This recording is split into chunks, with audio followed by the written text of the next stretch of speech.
Today I will be discussing whether the environmental/energy crisis of the 1970s or the globalization/terrorism crisis in the early 21st century ushered in a period of decline in the United States.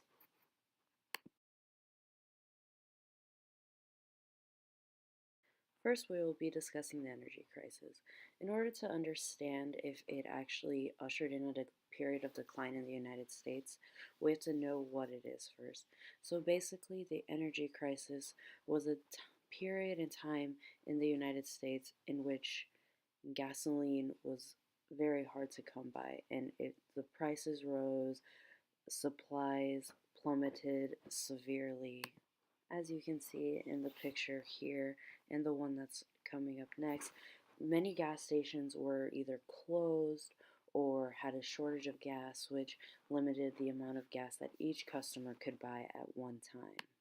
For the American people, the gas crisis was very real, very prominent issue in their everyday lives. As you can see in this picture, the man and his son warning gas thieves to beware.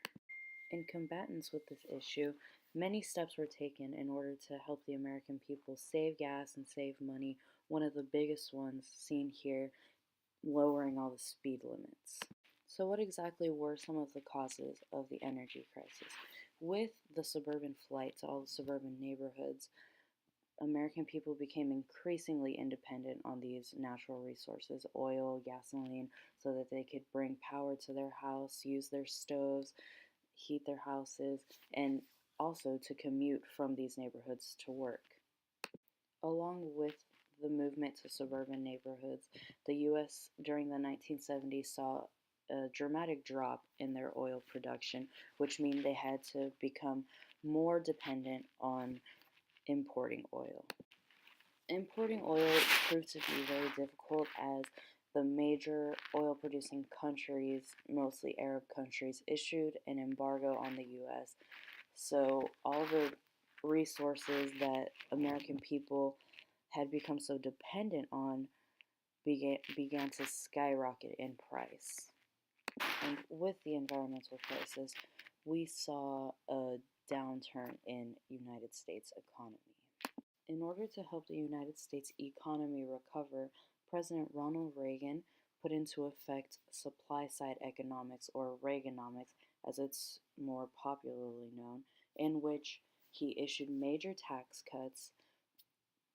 cuts to federal spending on government programs, and also gave businesses incentives in order to encourage economic growth and discourage deficit spending.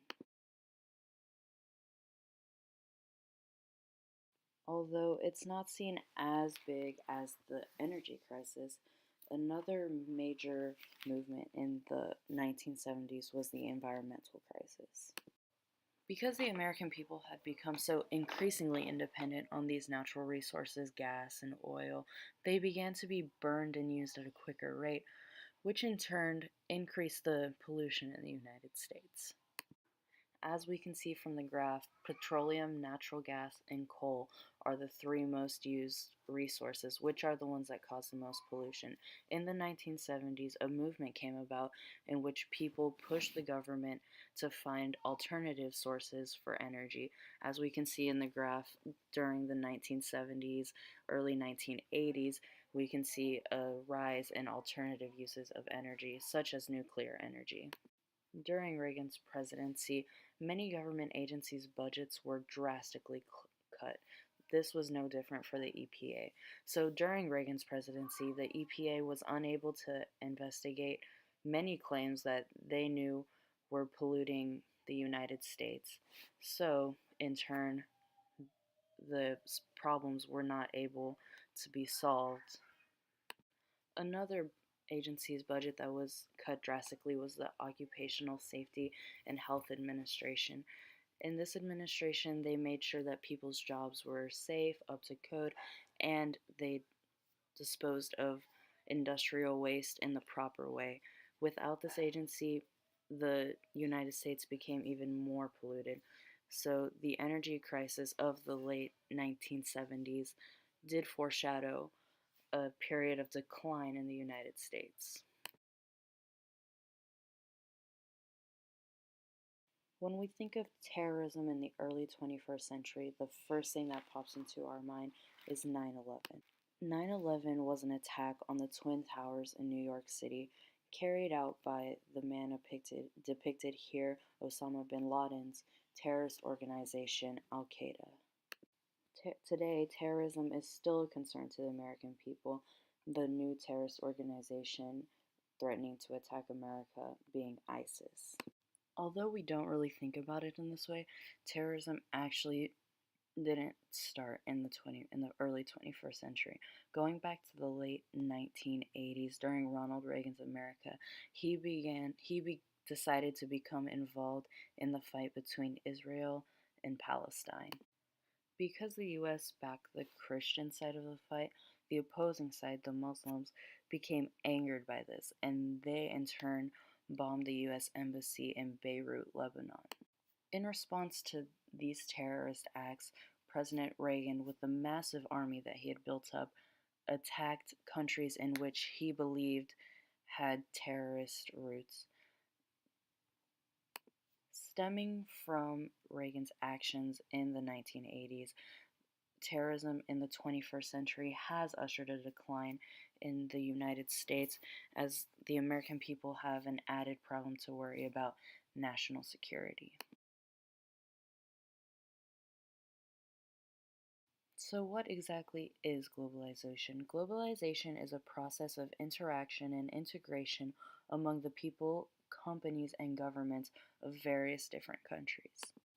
One of the biggest examples of globalization is the European Union, a union in which various countries that are depicted here in Europe have free trade, they use the same currency, they just interact with each other in order to achieve a positive goal. Another example of globalization, one in which the United States is actually involved in, would be NAFTA. This is an agreement between Canada, United States, and Mexico, which promotes trade between the three countries. Globalization doesn't only have to be these huge unions between countries, it could also be, as depicted here, organizations that bring information from other countries into your country, such as CNN, any other type of news industry. One of the major information sources that is part of globalization would be cell phones and the internet. This is accessible from almost any point by most people, in which we can get information from any country. Although globalization can seem as if it has no downfalls, it actually has ushered in a period of decline in the United States. During Ronald Reagan's presidency, he began to outsource American jobs to other countries in order to help the economy grow. Many American manufacturing jobs have been and continue to be lost to these other countries in which it's cheaper to manufacture and because of outsourcing. In conclusion, all four issues, the environmental crisis, the energy crisis, terrorism, and globalization, all led to a period of decline in the United States, as we can see through Reagan's conservative politics.